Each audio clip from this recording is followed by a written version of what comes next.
You've probably heard the story.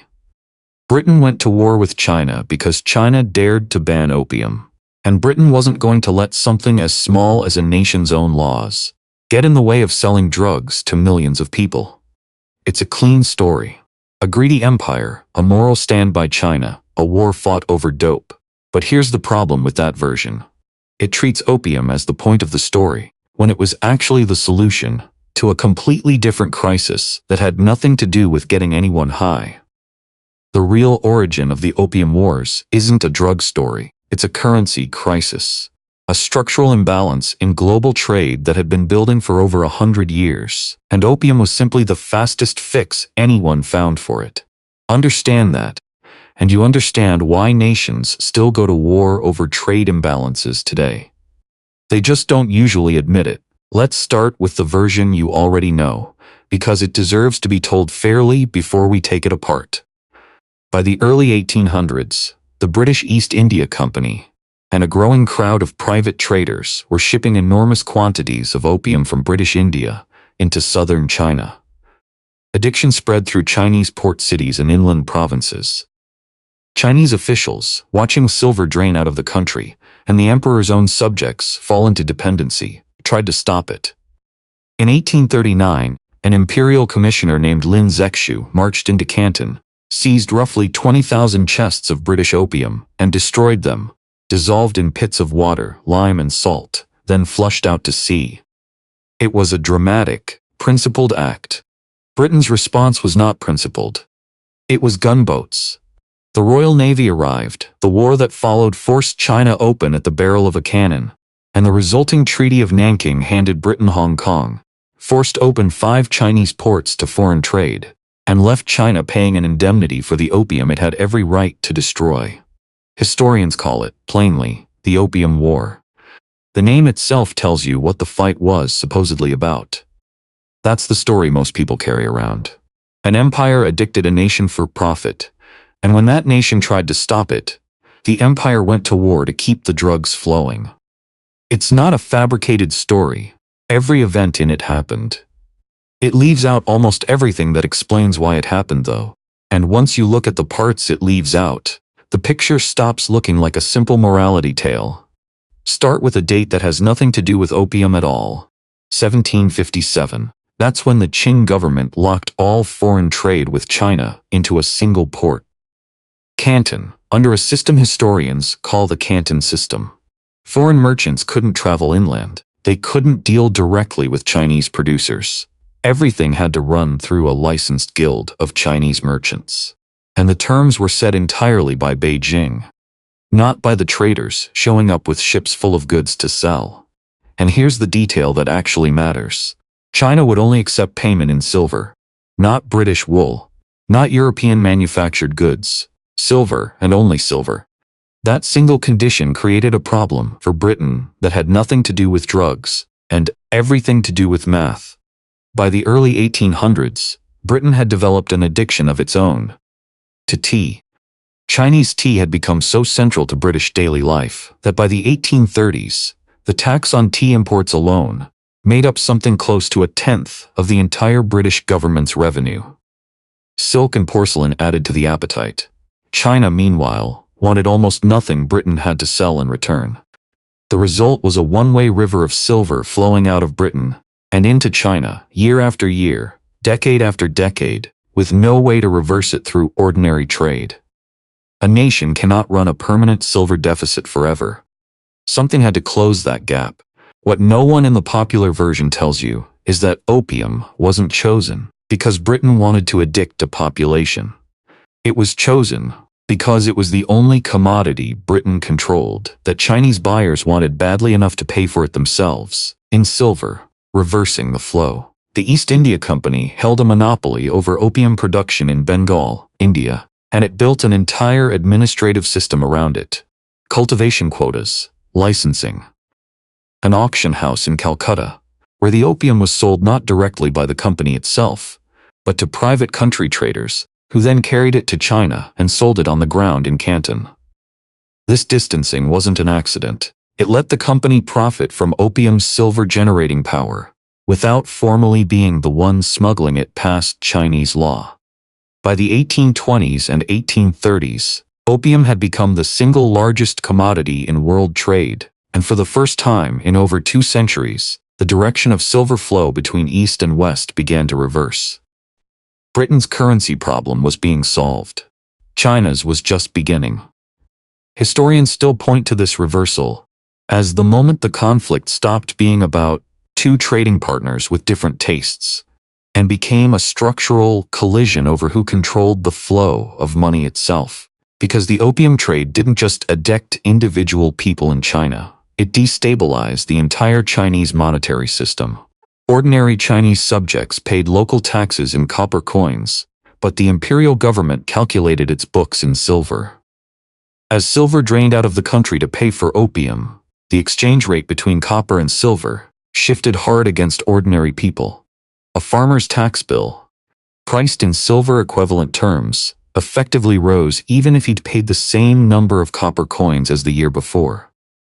This wasn't an abstract problem for the Qing court. It was a fiscal crisis eating into the empire's ability to function. This is the part that rarely makes it into the popular telling. When Lin Zexu marched into Canton in 1839, he wasn't only fighting addiction, he was fighting a currency hemorrhage, threatening the solvency of the Chinese state. The destruction of that opium wasn't just a moral gesture. It was an attempt to plug a hole in the empire's own finances. And on the British side, the response wasn't as simple as protect our drug profits either. By 1833, the East India Company had lost its official monopoly on trade with China, which meant a flood of independent private traders. Men like William Jardine and James Matheson, whose firm still exists today, were now operating in Canton with far less institutional restraint and far more aggressive lobbying power back in London. When Lin Zexu destroyed their opium stocks, these traders didn't frame their demand for compensation and military action around, "Let us keep selling drugs." They framed it around property rights, the sanctity of trade access, and national honor. The idea that a foreign government had no right to seize and destroy British merchants' legally purchased goods, full stop, regardless of what those goods were.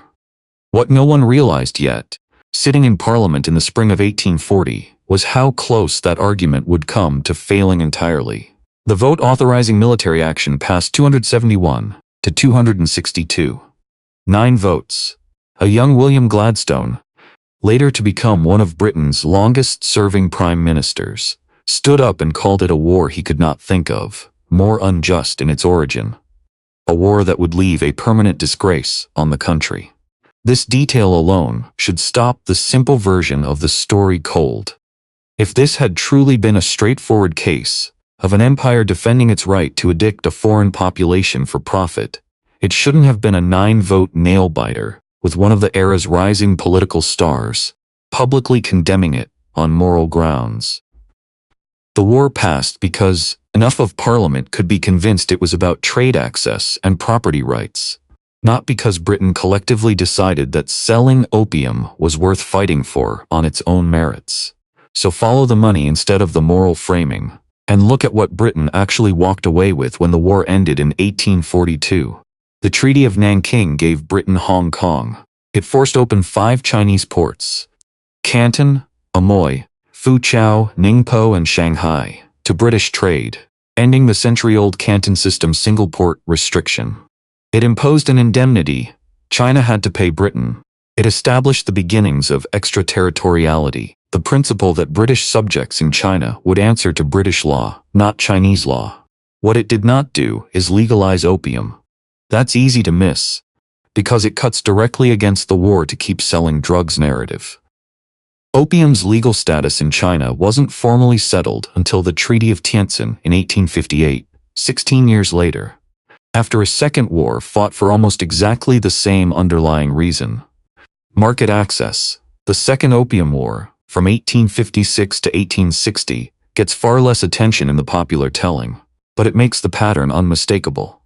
Britain, joined this time by France, pushed for more open ports, the legal right to travel and trade throughout the Chinese interior, permanent diplomatic representation in Beijing itself, and, finally, the formal legalization of the opium trade as one item on a much longer list of demands. Opium wasn't the war's centerpiece. It was one line in a treaty whose real substance was about market access, diplomatic standing, and institutional control over how foreign trade with China would work going forward. This is the through line the popular story misses entirely. Both opium wars were fought over who controlled access to the Chinese market, and the terms of that access, not over a moral crusade to keep a population addicted. The unequal treaties that followed became a template Western powers reused elsewhere in Asia in the following decades, each time wrapped in different specific grievances, each time fundamentally about the same thing: forcing open markets on terms set by the more militarily powerful party, and using whatever leverage was available, opium or otherwise, to do it. The reckoning for China was not measured in a single treaty. It played out over the following century. The loss of tariff autonomy meant China could no longer set its own import duties, cutting deep into state revenue at the exact moment the empire faced internal rebellions, and needed that revenue most. Extraterritoriality chipped away at Chinese sovereignty piece by piece, treaty by treaty, as more powers demanded the same terms Britain had won. And opium consumption, once the crisis, didn't actually stop after the wars ended. By the later 1800s, China had begun cultivating opium domestically on a massive scale. And addiction became a self-sustaining problem, independent of any foreign supply chain at all, arguably worse in scale than it had ever been, during the years the wars were fought over it. This entire chain of events is remembered in China today as the start of what's called the Century of Humiliation, a phrase you'll still hear referenced in Chinese political rhetoric well into the present. None of this erases the real human cost of the opium trade, or the fact that a colonial power used military force to override the sovereign decision of a nation trying to protect its own people and its own economy. That part of the popular story is true. What's missing is the reason it happened at all. Not because an empire simply wanted to get a population high, but because a century-old currency crisis, built on a silver-only trade system that couldn't sustain itself, needed a release valve, and opium was the release valve someone found first. You've probably heard trade disputes today, framed in moral or ideological terms. Unfair competition, national security, protecting an industry. Somewhere underneath most of them, if you look closely enough, there's a balance sheet nobody wants to put front and center. Now that you know the currency crisis behind it, does the phrase, Opium War, still explain what actually happened here to you? Or does it look like the smallest, least important part of the real story?